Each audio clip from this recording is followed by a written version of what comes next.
Só sei que nada sei. E o fato de saber disso me coloca em vantagem sobre aqueles que sabem alguma coisa. Lembrou do filósofo? Mas não é dele que a gente vai falar nesse documentário.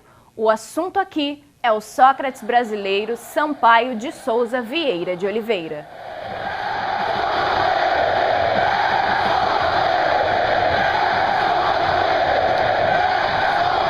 Esse é um dos maiores ídolos da história do futebol. Sócrates marcou época, de opinião forte e caráter revolucionário, o craque fez história. O Magrão é uma figura polêmica. E o Sócrates era um democrata, porque ele era um grande médico também. O Magrão era brilhante.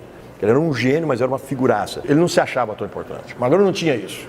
Ele sabia que ele era um craque, diferenciado pra caramba. Fora das quatro linhas, ele não gostava de falar sobre futebol. O Magrão gostava de falar de teatro, o Magrão gostava de falar de cinema, música. Ele é apaixonado por música. Ele fez várias músicas com o Bueno, com o Dedé Cruz, com o Toquinho. Ele fez música pra caramba. Corinthians do meu coração, tu és religião de janeiro a janeiro. Ser corintiano é ir além de ser ou não ser o primeiro. Sempre o primeiro, né? Ser corintiano é ser também um pouco mais brasileiro. Tens a tradição de um clube tantas vezes campeão. O Sócrates era um amigo muito especial. O Magrão ele vivia em função da amizade. Ele tinha uma coisa tão bonita, por exemplo, o Magrão, você chegava assim, apresentava... Eu tinha um amigo meu de 30 anos, mas que não conhecia o Magrão. Você apresentava ele para o Magrão já virava amigo dele de 30 anos. O Magrão ele não tinha demagogia nenhuma, mas ele era muito tímido. É uma coisa... O pessoal fala que o Raí é tímido porque não conheceu o Magrão.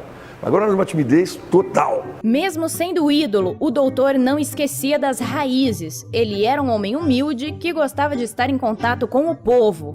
Às vezes a gente chegava num restaurante chique, alguém convidava, não, vamos gravar em tal restaurante. Ele chegava, a primeira coisa que ele falava, cadê o cozinheiro? Ele ia lá.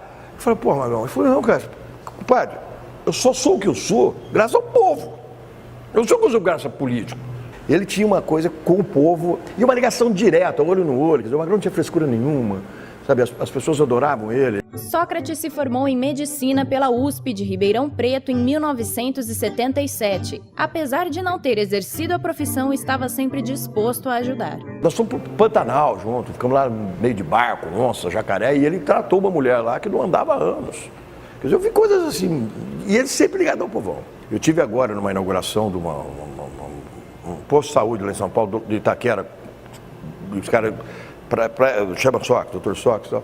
Eu fui lá agora, o ano passado, final do ano passado, agosto do ano passado, uma coisa de maluco. O povão lá de Itaquera, apaixonado por ele, a torcida corintiana. Sócrates foi também líder da democracia corintiana, um movimento criado dentro do clube que incentivava a participação de todos os jogadores por meio de votação, influenciando assim as decisões internas da instituição.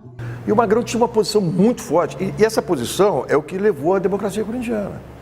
E a democracia corintiana foi uma coisa tão forte, porque os próprios partidos de esquerda, na época, começaram a utilizar a democracia corintiana para convocar direta já. Caso a emenda Dante de Oliveira passe na Câmara dos Deputados e no Senado, eu não vou embora do meu país! Era talento, genial. E era uma coisa assim, ele tinha uma facilidade. E estranhamente, porque ele era aquele negócio, aquele cara comprido com aquele pezinho daquele tamanhozinho. E ele fazia umas coisas com bola depois de velho. Ele inventou lá aquele negócio do calcanhar. Porque ele falou, pô, fui jogar lá, magro pra caramba. Fui jogar em São Paulo, me deram preparação física, fazia exercício pra cacete. Mas ele fumava, bebia. Aí falou, porra, aí você ia driblar. Pegava um cara lá, um Luiz Pereira. Você driblava o cara, levantava a cabeça, o cara tava na tua frente, sem suar. Eu nunca vou ganhar desses caras, pô. Então eu vou calcanhar, né? E ele falava uma coisa que eu acho legal pra caramba. Ele falou assim, quem tem que correr no futebol é a bola, não é o jogador. Então ele ficava na sombra. E o pai dele ia nos jogos e ficava gritando, sai da sombra, 8! Sai da sombra, 8! E os caras queriam bater no pai dele. A torcida, um dia foram em cima do pai dele, os caras correram, não, é o pai dele, pô. Eles queriam bater no cara, pô, tava vaiando o Sócrates, sabe? Era o pai dele. Porque ele tinha essa mania mesmo, porque ele tem que correr a bola, ficar correndo. Não tem nada, calcanhar era a mesma coisa, o cara vem nele e vai ficar driblando o cara pra quê? O cara tem um puta preparo físico, eu não tenho. Aí foi criando essas jogadas de gênio, né?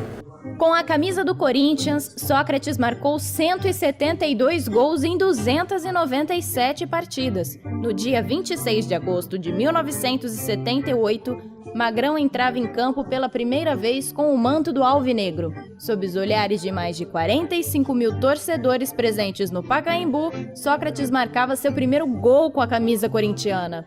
Magrão não era só um cara ligado ao Corinthians. Ele era corintiano? Sim, lógico. Ele falava assim, o único time, todo time tem uma torcida. No Corinthians é o contrário, a torcida tem um time.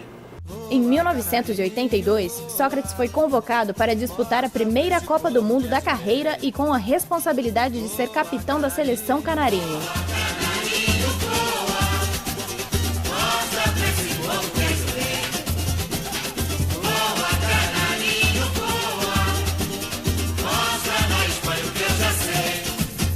Já na Copa de 1986, disputada no México, Magrão perdeu o pênalti contra a França. Ele, inclusive, a vida dele nunca tinha perdido um pênalti. Aí perdeu. O Zico perdeu também antes, no meio do jogo. Mas para ele, a relação era jogo. Era um jogo de futebol. Sócrates marcou a história da seleção. Foram 8 anos com a camisa verde e amarela, de 1979 a 1986. Foram 25 gols e 63 atuações pela equipe nacional que jamais serão esquecidas. Magrão foi gênio dentro e fora dos gramados. Ele morreu no dia 4 de dezembro de 2011 e desde então, para os amantes do futebol, ficou a saudade. O mundo queria encontrar com ele, né? Desde sei lá, qualquer cara queria conversar com ele, qualquer presidente de república, qualquer cara que vinha no Brasil queria conhecê-lo. E ele era muito solícito, ele estava lá, não tinha frescura, não tinha nada.